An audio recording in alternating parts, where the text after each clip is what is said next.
Olá, eu sou o Henrique Moura e esse é o Cinematógrafo, um podcast sobre cinema brasileiro.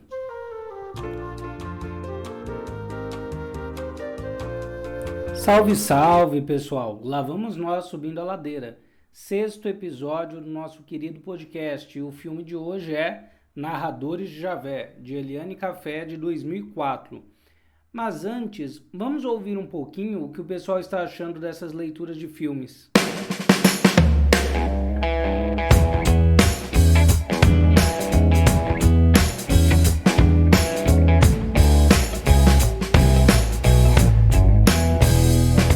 Henrique do céu, esse episódio tá maravilhoso. Henrique tá muito bom. Puta que pariu, cara. Tua análise ficou excelente. Você conseguiu sintetizar isso em 10 minutos. Você fez uma leitura, assim, maravilhosa do filme. Ia falar do texto. Muito bom, cara. Parabéns. O teu episódio ficou muito bom mesmo. Quando você fala sobre o enquadramento da câmera, o jeito como se grava os ambientes e até o gestuário dos personagens, os gestos que eles fazem, a forma de se comportar com o corpo, nossa, caralho, é outra visão, muito legal.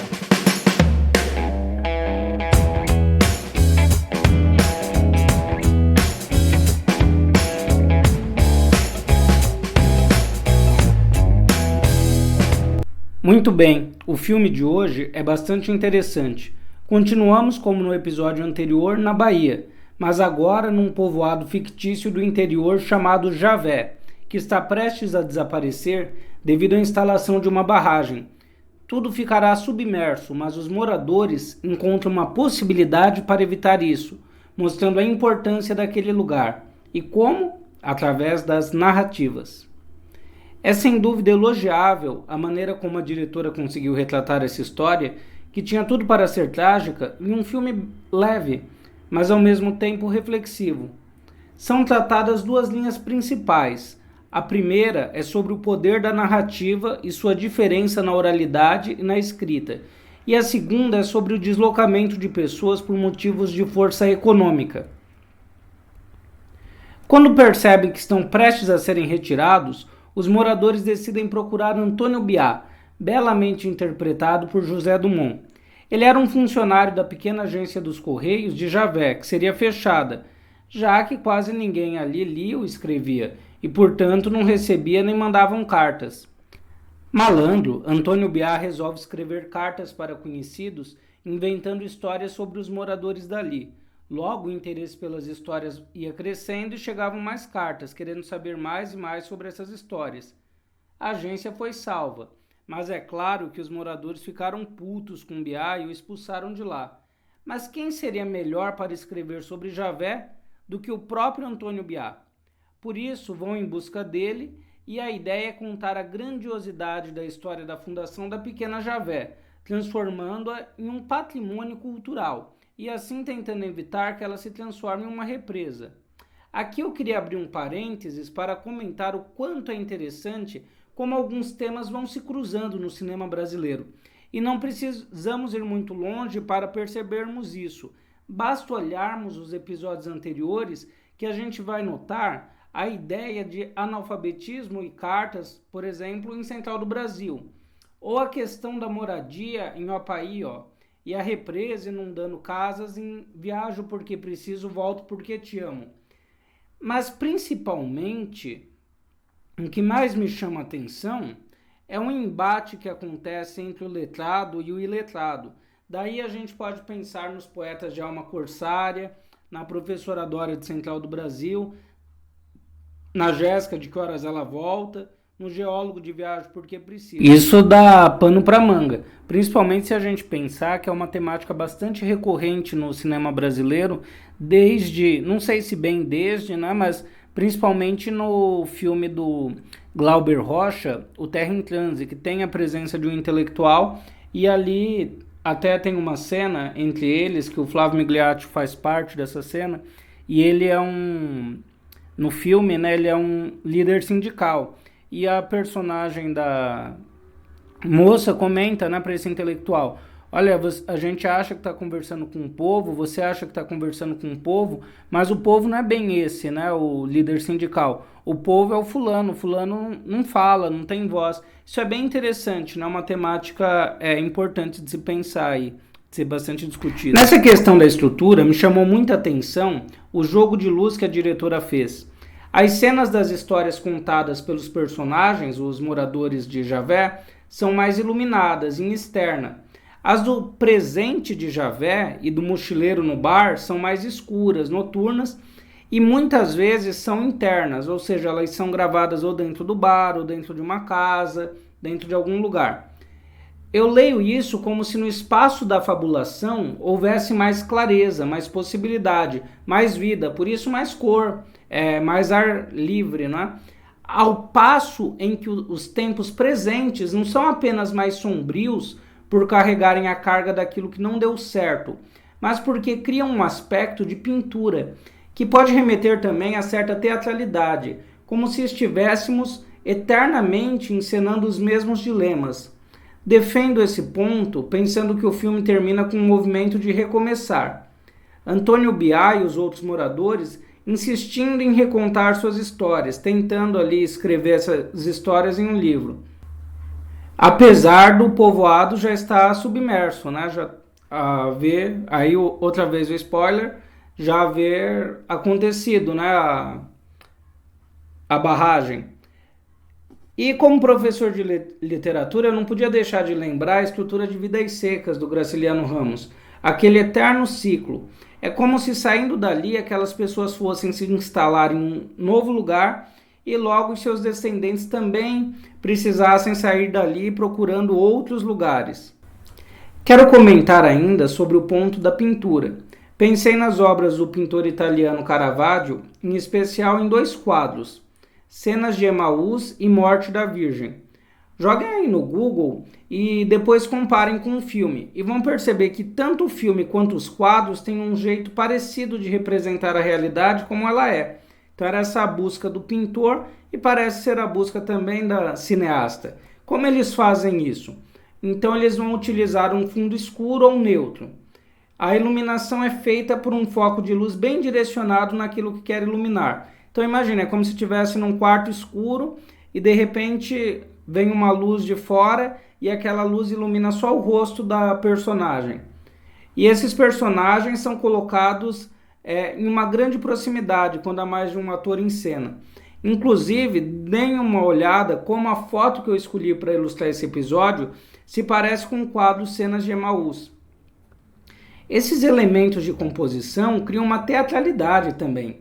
Isso fica bem claro na cena em que Antônio Biá está bêbado e no seu pesadelo parece que estamos diante de um ator no palco.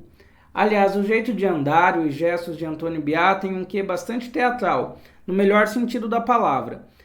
Mais uma grande interpretação de José Dumont, figura marcante no cinema brasileiro. Puxando aqui de memória, lembro de ótimas cenas dele, por exemplo, em filmes como O Homem que Virou Suco, em A Hora da Estrela ou em Abril Despedaçado. Vale a pena ver o trabalho que ele desenvolveu em Narradores de Javé, o trabalho corporal. Ele tem um corpo ágil, assim, como a cabeça do personagem. É como se ele tivesse o tempo todo ligado no 220, pensando muita coisa, tentando fazer muita coisa. E é bem interessante uma cena de embate que ele briga com todo mundo da cidade, do povoadinho lá, e ele vai correr. O jeito que ele corre parece que ele está sendo segurado. É como se o personagem tivesse brigado, tivesse tentado abandonar aquelas pessoas, mas ele de fato nunca tivesse conseguido largar aquela gente. Então é como se ele sinalizasse que ele faz parte daquelas pessoas, apesar de ter um jeito super pretensioso, de se achar assim um intelectual, melhor que os outros e tal. Então tem uma construção desse personagem também na direção de arte, que é bem interessante e que vai dar uma comicidade a ele, né? Na parede da casa dele está escrito: Antônio Biá, morto em 1950, nascido em 2005, intelectuário e alcoólatra.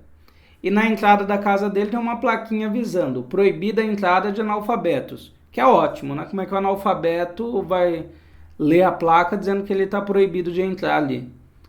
Outra questão que eu acho que merece destaque no quesito ator é o jogo entre atores e não atores, que dá um resultado muito legal.